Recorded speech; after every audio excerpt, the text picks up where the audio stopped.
Hi, my name is Todd Campbell. I'm a professor of science education at the University of Connecticut.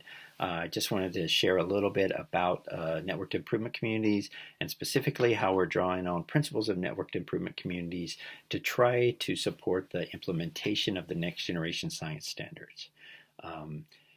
Just briefly, networked improvement communities are networks of actors within a system that collaborate on a common aim or a pressing problem of practice. They do that by spending a lot of time thinking deeply about the system within which they're embedded and how it might lead to the problem that they're trying to address. They use improvement science principles to design, to test, and to refine innovations that might help them overcome the challenges within these systems. And they're connected so that in this connected network of collaboration, innovations can be accelerated or enacted quickly across the system when they're found to be effective, or at least spread and adapted across the system. So in our particular networked improvement community, we're focused on the implementation of the next generation science standards.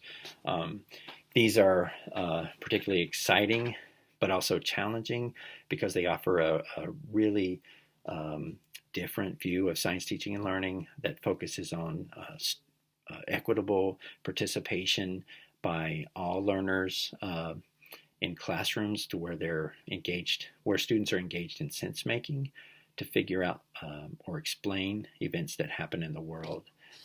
This is quite different than what typically has happened in science classrooms, which requires us to think about how do we support teachers in learning new approaches to supporting these kinds of engagement in classroom? How do we create assessments that afford teachers the space to engage students in this way and also give them insight into the effectiveness of how they're engaging students? So our networked improvement community, we have networked actors, and these networked actors are different working groups. And so as an example, we have a mentoring teacher group. We also have a working group of district science coordinators. We have a working group of assessment educators that are focused on assessment. And these working groups are all coordinated or linked, I should say, by a leadership group.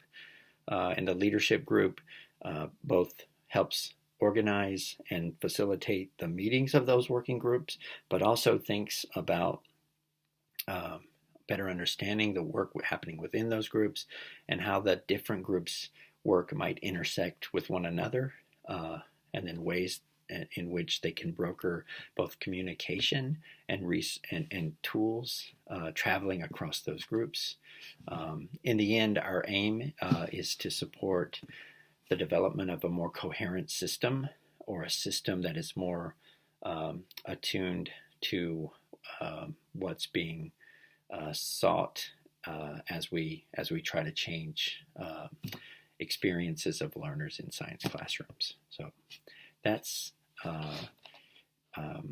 just a summary of what networked improvement communities are, and you can learn more about them at this website, but also you can find some of the resources that are emerging from our networked improvement community at this site, and we look forward to sharing more in the future, but also hearing from you as well.